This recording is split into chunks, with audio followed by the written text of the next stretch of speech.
Each year, military personnel around the world report encounters with aerial phenomena that seem to defy every known law of physics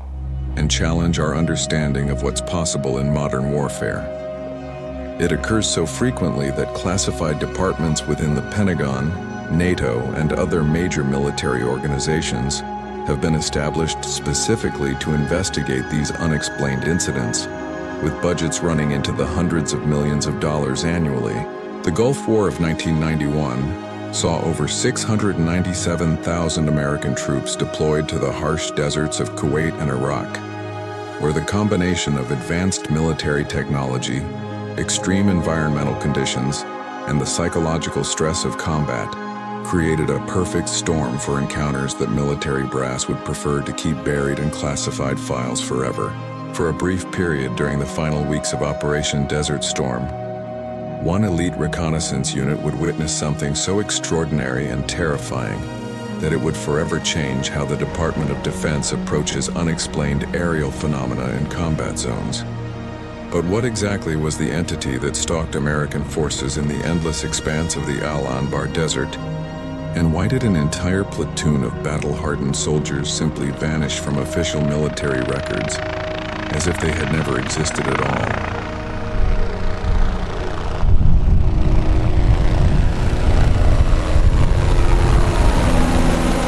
The deserts of Iraq span over 170,000 square kilometers of some of the most unforgiving terrain on Earth, where daytime temperatures can soar above 50 degrees Celsius and nighttime drops can plummet below freezing within hours. Though the region is home to ancient civilizations that date back over 5,000 years, the vast emptiness of the Al-Anbar province has always been associated with mysteries that predate recorded history. It is perhaps unsurprising then that a landscape capable of hiding entire armies and swallowing civilizations whole would possess more than its fair share of unexplained encounters that challenge everything we think we know about the nature of reality itself. As is common throughout the Middle East, some of these stories stretch back millennia, long before the first Western military forces ever set boots on Arabian sand. Perhaps the most documented example is the Eye of Babylon, a celestial phenomenon described in ancient Mesopotamian texts as a great watching orb that would appear during times of war and pestilence, hovering above battlefields to harvest the souls of the fallen. Sumerian clay tablets dating back to 2100 BCE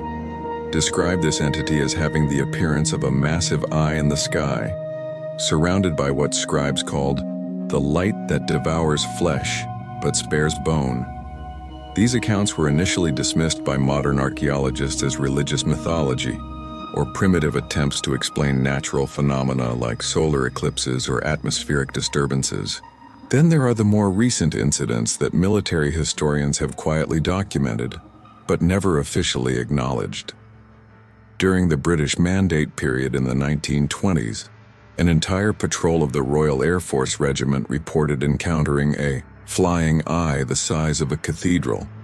while conducting reconnaissance missions over the western Iraqi desert. The official report, buried in classified files for over 80 years, described how the phenomenon appeared suddenly during a routine mapping mission, emitting a beam of light that lifted 3 men from the ground and returned only their skeletons moments later. Similar encounters were reported by Soviet advisors during the Iran-Iraq War of the 1980s, where Red Army instructors described seeing ocular aircraft of impossible dimensions that defied all known principles of aerodynamics and seemed to operate according to physics laws that hadn't been discovered by human science.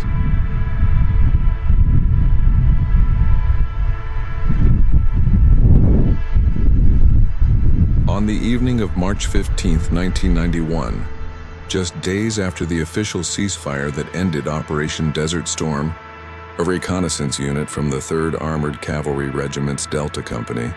had established a temporary observation post approximately 80 kilometers west of Ramadi in the heart of the Al-Anbar Desert. According to the unit's official mission log, it was just after 2100 hours when Staff Sergeant Marcus Hawk Hawkins and his 8-man team settled into their defensive positions for what should have been a routine night of monitoring Iraqi military movements in the region. The temperature had dropped to near freezing, and the crystal-clear desert sky was so filled with stars that several soldiers remarked it looked like someone had spilled diamonds across black velvet. But within the next 30 minutes, that beautiful celestial canvas would become the backdrop for something that would haunt every member of Hawkins's team for the rest of their lives, assuming they lived long enough to remember it. Private First Class Danny "Preacher" Morrison, a 22-year-old radio operator from Tennessee who'd earned his nickname by constantly quoting Bible verses during firefights, was the first to notice something unusual about the night sky. At approximately 2127 hours, he called out to Sergeant Hawkins that one of the stars seemed to be growing larger, moving closer to their position with absolute silence that defied everything they knew about aircraft or missile trajectories. Through his night vision goggles, Morrison watched in growing unease as what he'd initially assumed was a distant aircraft resolved itself into something far stranger and far more impossible. The object wasn't approaching horizontally like a plane or vertically like a helicopter, but rather seemed to be descending straight down from somewhere beyond the upper atmosphere, growing larger with each passing second until it dominated the entire western quadrant of the sky above their observation post. What made Morrison's blood run cold wasn't just the size of the thing, which he estimated to be at least the diameter of a football stadium, but its appearance. A massive, perfectly circular structure that bore an undeniable resemblance to a human eye, complete with what appeared to be an iris that slowly rotated in shades of electric blue and violet, surrounded by countless smaller geometric patterns that pulsed with their own internal luminescence. Hawkins immediately grabbed his field binoculars and confirmed what Morrison was seeing, his hands trembling as he tried to maintain focus on an object that seemed to exist in multiple dimensions simultaneously, its surface rippling and distorting like looking at something underwater despite the crystal-clear desert air. The sergeant's first instinct was to report the sighting to command, but when Morrison tried to raise their base on the radio, all he got was a wall of static punctuated by strange harmonic tones that sounded almost biological, as if something alive was singing through the electromagnetic spectrum. The other 6 members of the team had gathered around by this point, every man staring upward at the impossible structure that now hovered approximately 500 meters above the desert floor, close enough that they could make out intricate details in its construction, but far enough away that it still seemed to encompass their entire field of vision. Corporal William "Doc" Morgan, the unit's medic, was the first to notice that his digital watch had stopped working, frozen at exactly 2127 hours, and when he checked the other electronic equipment in their position, he discovered that everything from their GPS units to their infrared targeting systems had simply ceased to function the moment the eye-like structure had appeared overhead. The phenomenon remained stationary for approximately 7 minutes, during which time Hawkins and his men experienced a growing sense of being observed by an intelligence that was simultaneously studying them with scientific detachment and radiating an emotional resonance that felt ancient beyond human comprehension. Several soldiers later reported feeling waves of information washing over them during this period, knowledge about cosmic distances and civilizations that had risen and fallen long before humans had crawled out of the primordial soup, transmitted not through words or images but through some form of direct neural interface that bypassed language entirely. Then at precisely 2134 hours, according to Hawkins' mechanical backup watch, the massive ocular structure suddenly emitted a beam of light so intensely white it turned night into day across a 2-kilometer radius, a column of pure radiance that stretched from the center of the eye-like aperture down to the desert floor approximately 300 meters from their observation post. Private Timothy "Slim" Patterson, a lanky farm boy from Iowa who'd volunteered for reconnaissance duty because he thought it sounded exciting, made the fatal mistake of being curious rather than cautious. standing up from behind the protective berm of their position to get a better look at where the beam was touching down. What happened next would be seared into the memory of every surviving member of Hawkins' team for the rest of their lives. Patterson took 3 steps toward the beam of light, his M16 rifle hanging forgotten at his side as he seemed mesmerized by the hypnotic quality of the radiance. And the moment his boot crossed into the illuminated area, his entire body was instantly yanked upward as if gravity had suddenly reversed itself exclusively for him. There was no gradual liftoff, no chance for him to grab onto something or call out for help. Just an instantaneous vertical acceleration that pulled him from ground level to approximately 50 meters in the air within a single heartbeat. The beam of light had become a solid column and Patterson was trapped inside it, his body suspended in midair and rotating slowly as if being examined by an invisible presence. His screams audible but distorted, as if traveling through thick water rather than air. Hawkins shouted for his men to take cover and began screaming into his radio for emergency extraction. But the only response was that same harmonic static that now seemed to pulse in rhythm with Patterson's rotation inside the beam. For exactly 12 seconds, the team watched helplessly as their comrade hung suspended in the impossible light, his body clearly visible but somehow also translucent, as if he was being converted from solid matter into something else entirely. Then the light intensified to a level that forced every soldier to look away or risk permanent blindness. A flash so brilliant that it left after images burned into their retinas even through closed eyelids. When they could finally see again, Patterson was falling, tumbling through the air in a limp spiral that ended with a sickening impact against the hard-packed desert sand. Doc Morgan sprinted toward the fallen soldier, despite Hawkins's shouted warnings, his medical training overriding his survival instincts. But when he reached Patterson's position,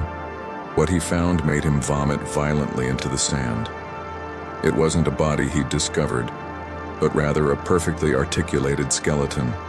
every bone present and accounted for but completely stripped of flesh, organs, blood, and tissue, as if they'd been surgically removed by an impossibly precise instrument. The bones were still warm to the touch, Morgan would later report, and they gave off a faint smell of ozone mixed with something sweet and organic that he couldn't identify. Most disturbing of all, Patterson's dog tags were still around the neck vertebrae. His uniform was still present in tatters around the skeletal remains,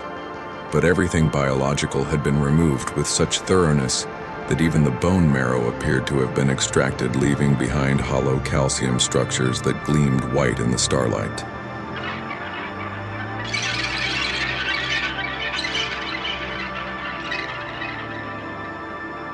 Sergeant Hawkins's military training had taught him that every tactical situation has a rational explanation and a proper chain of command response.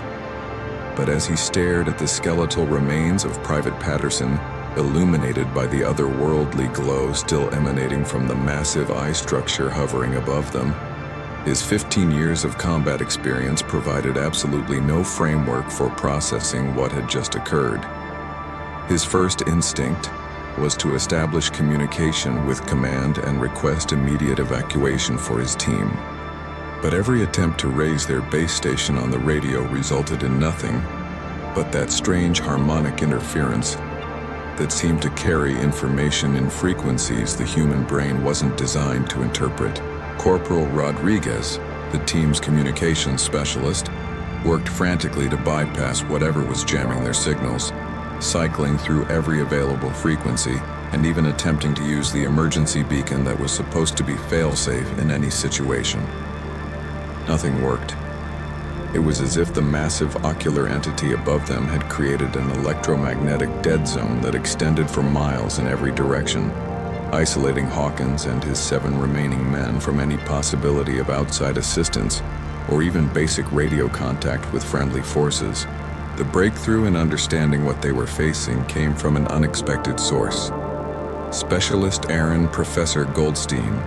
a 28-year-old intelligence analyst from MIT, who'd been attached to the reconnaissance unit specifically because of his expertise in analyzing Iraqi military communications and his fluency in Arabic. While the rest of the team maintained defensive positions and kept their weapons trained on the hovering phenomenon, Goldstein had been frantically searching through his portable archive of intelligence documents looking for any reference to similar encounters. What he discovered in a set of partially translated Iraqi military files that had been captured during the ground invasion made his blood run cold and provided a disturbing historical context for their current nightmare. According to classified reports from Iraq's Republican Guard dating back to 1987, several elite units conducting operations in the Western Desert had encountered what they described as Al-Ain al-Kabira, the Great Eye, a phenomenon that appeared during night operations and demonstrated the ability to harvest soldiers by lifting them into beams of light and returning only their bones. The Iraqi military had apparently classified these encounters at the highest level, with direct orders from Saddam Hussein's inner circle to eliminate any soldier who spoke about the incidents and to attribute the deaths to enemy action or training accidents in official records. Even more disturbing were the archaeological notes attached to these military reports, references to ancient Babylonian texts that described ritualistic offerings made to appease the watcher in the sky during times of conflict. Goldstein read aloud from a translated passage that sent chills down every soldier's spine. When the Great Eye opens above the desert sands, the priests would send forth condemned criminals to walk into its light, for the eye hungers for flesh, but has no use for bone, and those who feed it willingly may earn the mercy of swift passage to the afterlife rather than the slow death of its patient observation. The texts suggested that ancient civilizations hadn't just witnessed this phenomenon, they'd developed protocols for dealing with it, treating it as a semi-regular occurrence that required blood sacrifice to satisfy or appease. Most terrifying of all was a final notation in the Iraqi files, indicating that Republican Guard units had attempted to engage the entity with anti-aircraft fire on at least 3 separate occasions, and in each case the weapons had simply malfunctioned the moment they were aimed at the eye structure, as if the phenomenon possessed some form of defensive capability that could neutralize modern military technology before it posed a threat. The second major incident occurred just 47 minutes after Patterson's death, at approximately 22 to 21 hours, when the massive eye structure suddenly shifted its position for the first time since appearing, gliding silently across the night sky to reposition itself directly above Hawkins' observation post, rather than the 300 meters offset where it had initially manifested. This movement was accomplished without any visible means of propulsion, no exhaust flames or rotor wash or even atmospheric disturbance. Just a smooth relocation that defied every principle of physics and aerodynamics that the soldiers had been taught during their training. The moment the entity centered itself over their position, every piece of metal equipment in the observation post began to vibrate with that same harmonic frequency they'd heard through the radio static,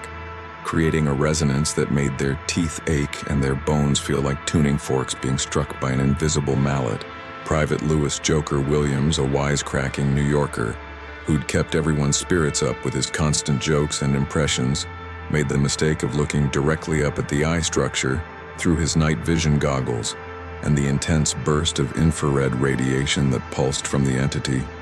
instantly overloaded the sensitive equipment, leaving him temporarily blind and screaming in pain as the superheated optics burned the skin around his eyes. Then the beam activated again, but this time it was wider, covering a circular area approximately 40 meters in diameter that encompassed the entire observation post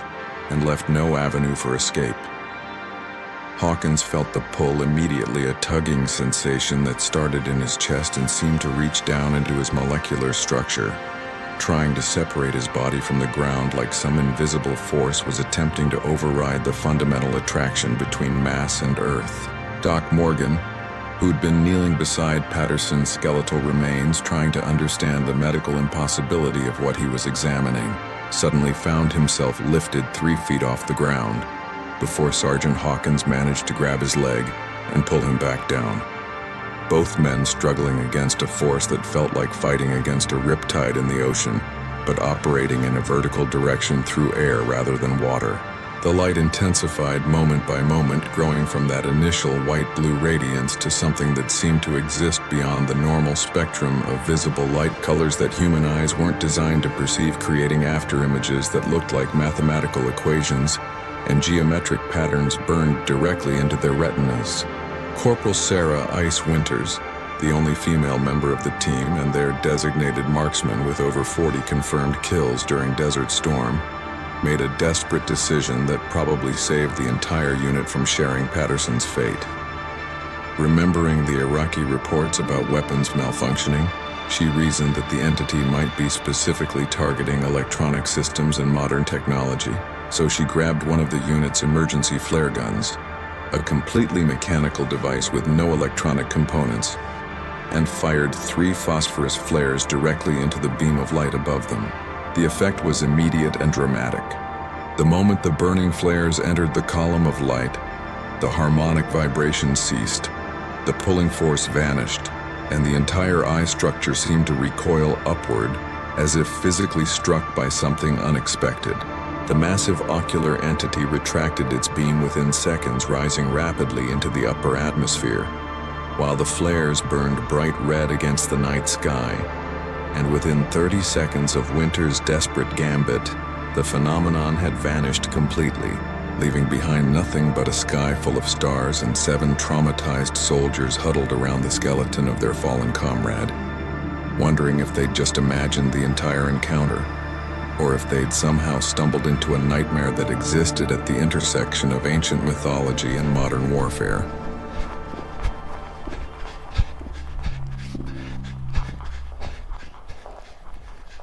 The brief respite granted by Corporal Winter's desperate flare attack lasted exactly 73 minutes, during which time Sergeant Hawkins made the command decision to abandon their observation post and attempt to reach friendly lines on foot, carrying Patterson's skeletal remains wrapped in a poncho because no soldier gets left behind, even if all that's left is bones. The team had covered approximately 4 kilometers across the desert terrain, moving in tactical formation with weapons ready and eyes constantly scanning the star-filled sky for any sign of the entity's return, when Private Morrison's radio suddenly crackled to life at 2334 hours, with a sound that made every man's blood turn to ice. It wasn't the familiar voice of their command post or even the harmonic interference they'd experienced earlier, but rather a perfect reproduction of Private Patterson's voice, speaking in calm, measured tones that carried no emotion whatsoever, saying over and over again, "It's beautiful up here, guys. You can see everything. You should come see. It's so beautiful. Come into the light." The transmission repeated on every frequency simultaneously, Patterson's dead voice inviting his former teammates to join him in whatever incomprehensible fate he'd suffered. And when Morrison tried to shut off the radio, he discovered that the power switch no longer functioned, forcing him to physically destroy the device by smashing it against a rock to make the haunting message stop. That's when the sky began to change in ways that violated every natural law governing atmospheric phenomena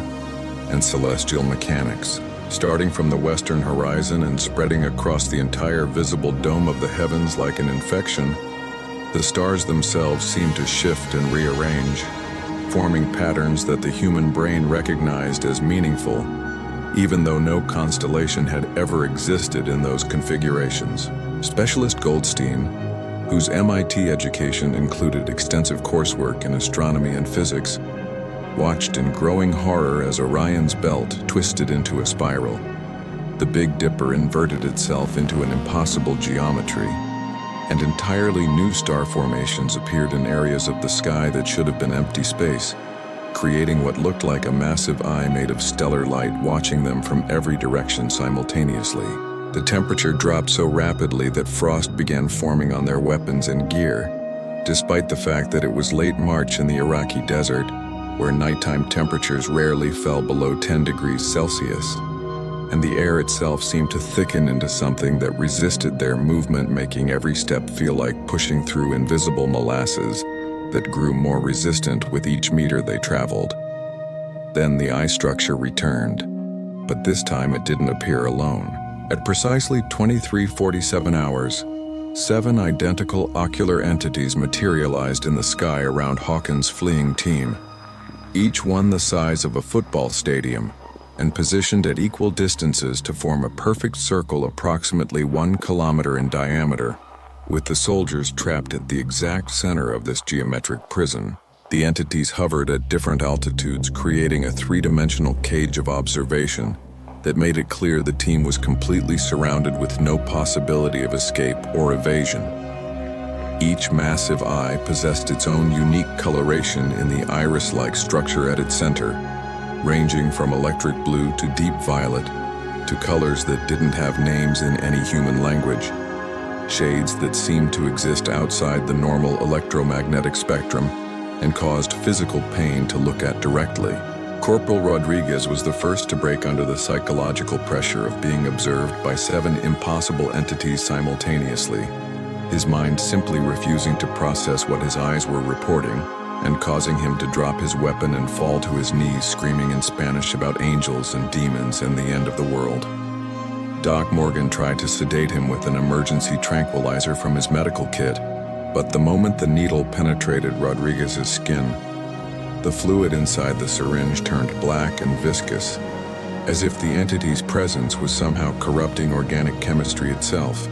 and preventing any pharmaceutical intervention that might shield the soldiers from the full psychological impact of their situation. Private Williams, still partially blinded from his earlier encounter with the infrared pulse, began laughing hysterically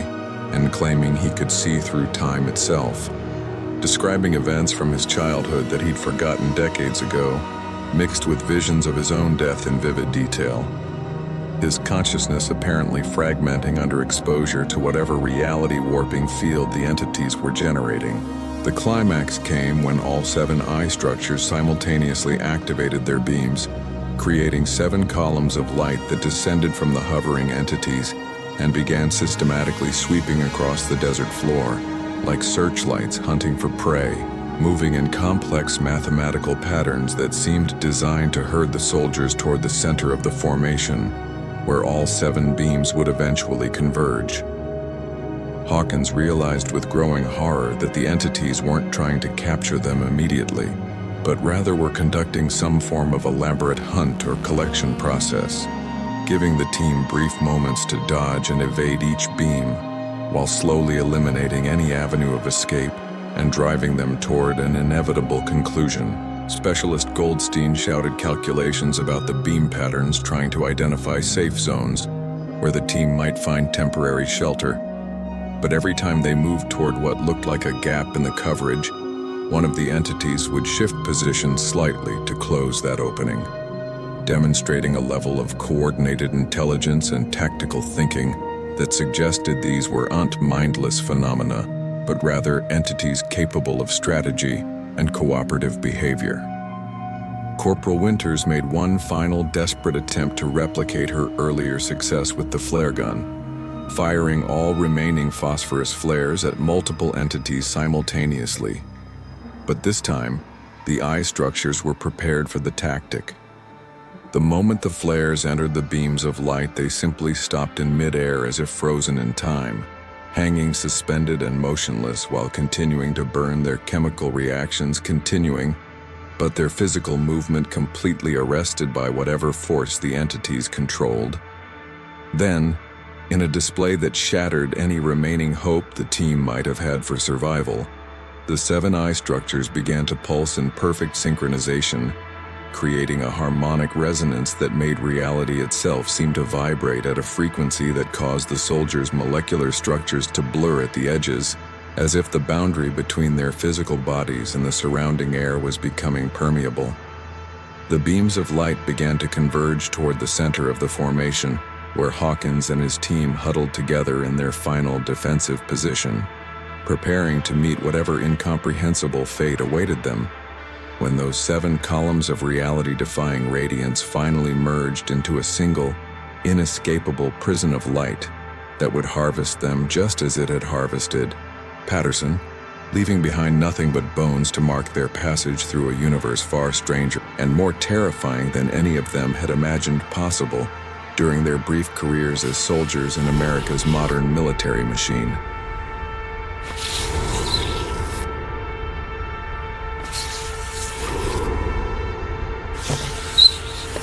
What happened next would defy every attempt at rational explanation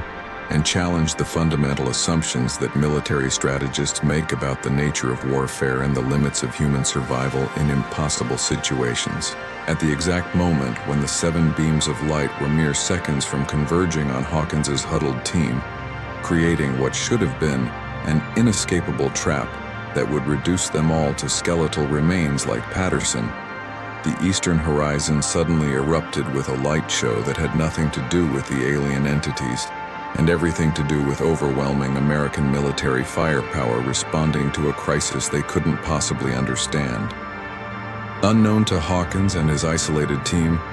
their prolonged radio silence had finally triggered emergency protocols at the main command post, and a full mechanized response force consisting of M1 Abrams tanks, Apache attack helicopters, and an entire company of mechanized infantry had been dispatched to their last known coordinates with orders to locate the missing reconnaissance unit by any means necessary. The massive column of military vehicles moving with all lights blazing and engines roaring at full throttle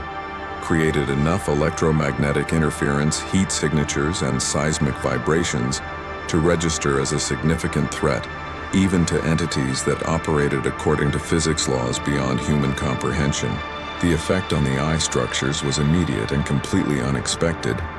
suggesting that while individual soldiers with small arms posed no threat to these phenomena, a full mechanized assault force represented enough concentrated energy and potential violence to warrant caution or even retreat. All 7 entities simultaneously retracted their beams of light, the columns of reality warping radiance snapping back into the ocular apertures like rubber bands released from tension, and the massive structures began rising rapidly into the upper atmosphere at speeds that should have created sonic booms, but instead produced only a low-frequency vibration that made the desert sand ripple in geometric patterns for miles in every direction. Sergeant Hawkins watched through tears of relief and residual terror as the entities ascended higher and higher, shrinking from stadium-sized monstrosities into points of light that could have been mistaken for stars, and then finally disappearing completely, as if they'd never existed at all,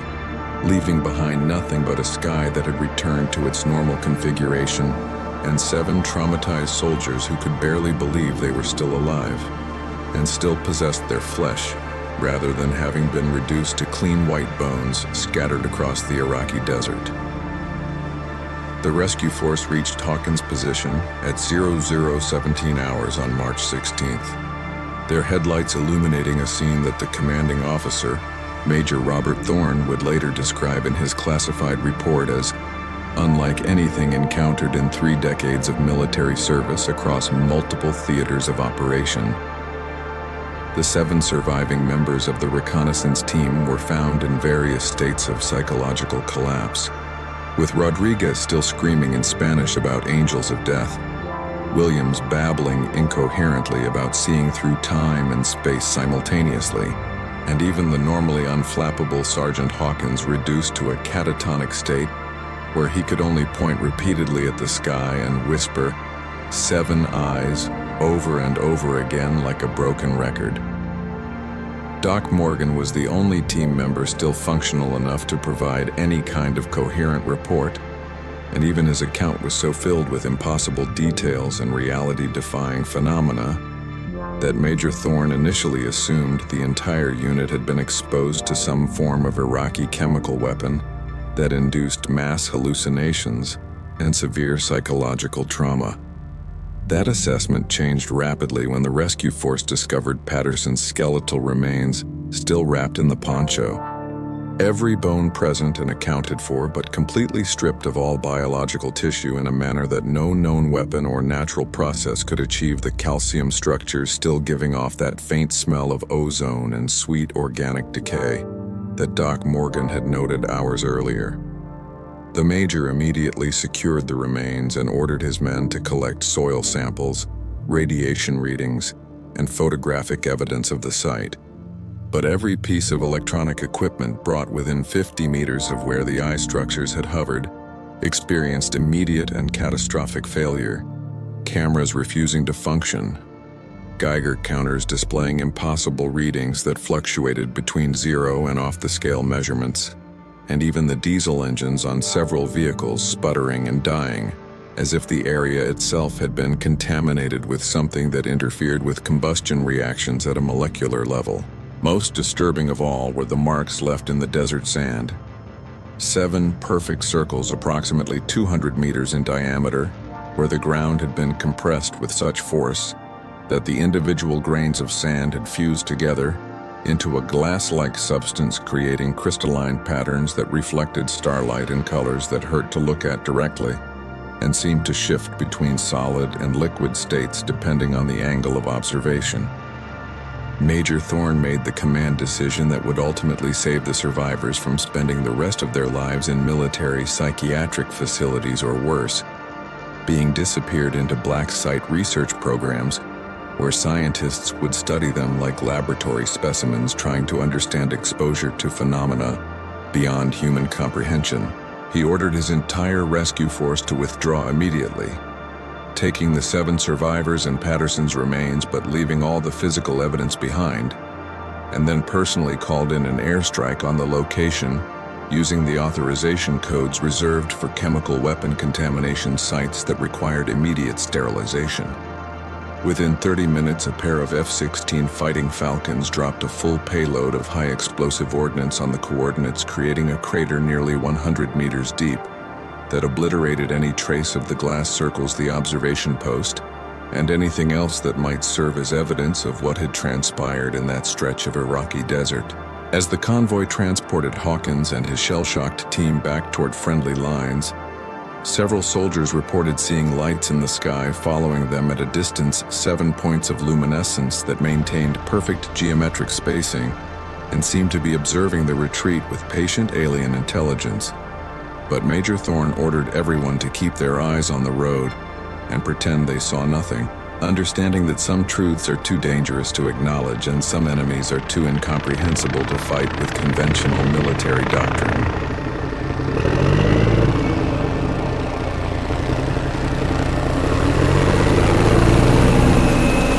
The official military report filed by Major Robert Thorne regarding the incident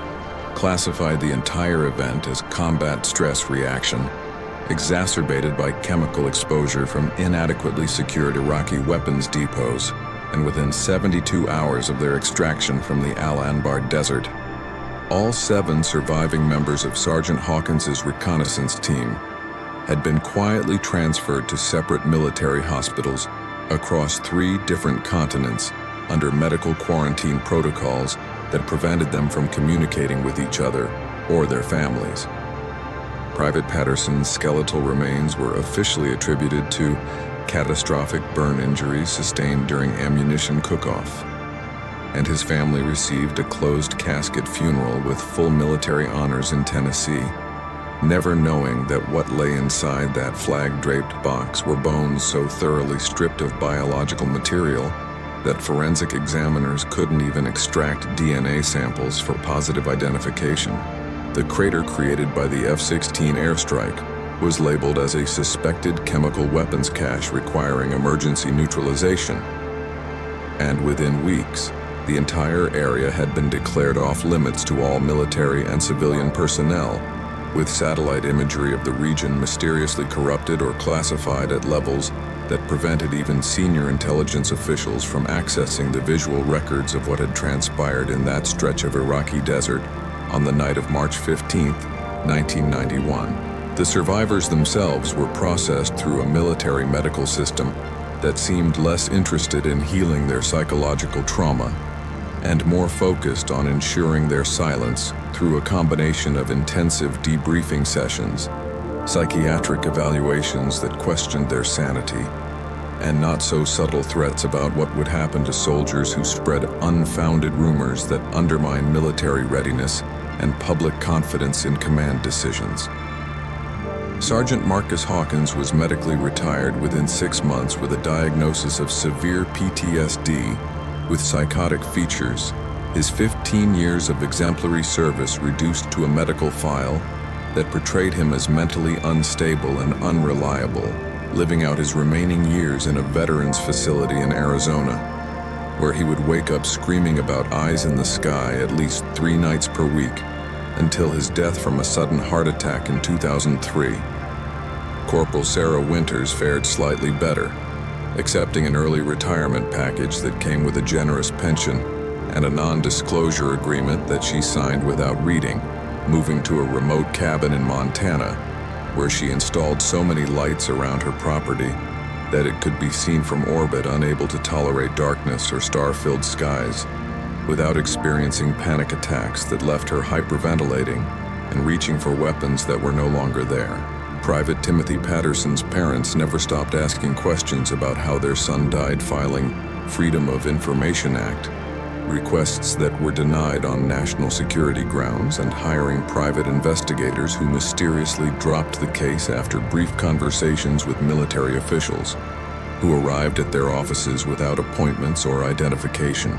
Doc Morgan disappeared entirely from public records in 1995, with some sources claiming he'd been recruited into a classified research program studying anomalous combat encounters, while others suggested he'd suffered a complete psychological break and was institutionalized under a false identity to prevent him from sharing his experiences with civilian mental health professionals who might believe his story. Specialist Goldstein's MIT education did him no favors, as his attempts to publish academic papers analyzing the mathematical patterns he'd observed in the eye structure's behavior resulted in visits from Defense Intelligence Agency officials who confiscated all his research materials and threatened him with prosecution under the Espionage Act if he continued pursuing what they termed speculative fiction based on delusional episodes experienced during combat operations. Over the 3 decades since the incident, military personnel stationed in Iraq during multiple subsequent conflicts have reported eerily similar encounters with massive ocular phenomena appearing in the night sky above desert regions, always during periods of intense combat operations and always resulting in unexplained casualties where bodies are found reduced to skeletal remains with no rational explanation for the complete absence of biological tissue. Satellite operators monitoring the Middle East have recorded dozens of unexplained electromagnetic anomalies in the same general area where Hawkins' team had their encounter massive disturbances that create dead zones in communication networks and cause sophisticated tracking systems to malfunction in ways that suggest deliberate interference by an intelligence capable of understanding and manipulating human technology. Perhaps most disturbing are the archaeological discoveries that continue to emerge from sites throughout Iraq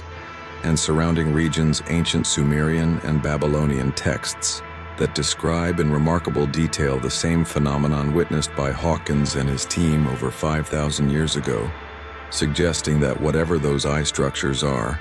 they've been visiting Earth and harvesting human beings for millennia, their appearances coinciding with periods of warfare and mass violence, as if they're drawn to conflicts like predators following herds of prey animals. Modern cryptozoologists and UFO researchers have begun connecting the dots between dozens of similar encounters reported across multiple continents and throughout human history, from medieval accounts of great eyes in the heavens that devoured sinners to Native American legends of sky watchers that steal souls, to building a case that humanity shares this planet with entities whose origins, motivations, and true nature remain completely beyond our comprehension, despite thousands of years of recorded observations. Military officials continue to deny that any such phenomena exist, dismissing eyewitness testimony from trained combat personnel as stress-induced hallucinations, explaining away physical evidence as misidentified conventional weapons effects, and maintaining the official position that the universe operates according to laws that preclude the existence of anything that doesn't fit neatly into established scientific paradigms. Whatever the truth behind the entity that came to be known in classified military circles as the Desert Eye or the Anbar phenomenon, one fact remains absolutely undeniable to anyone willing to examine the evidence with an open mind and a willingness to accept that reality might be far stranger and more terrifying than our comfortable assumptions allow. But some truths refuse to stay buried, regardless of how many classification stamps are applied or how thoroughly the government attempts to erase inconvenient evidence from official records and human memory. Don't forget to subscribe to our channel for more untold stories from the darkest corners of history. Turn on the notification bell so you don't miss any episodes. If you enjoyed this story, subscribe to the channel, because believe me, we have many more stories about the things that go bump in the night and the soldiers or fools foolish enough to face them. Stay vigilant, stay curious, and remember, sometimes the most terrifying battles are the ones that never made it into the history books.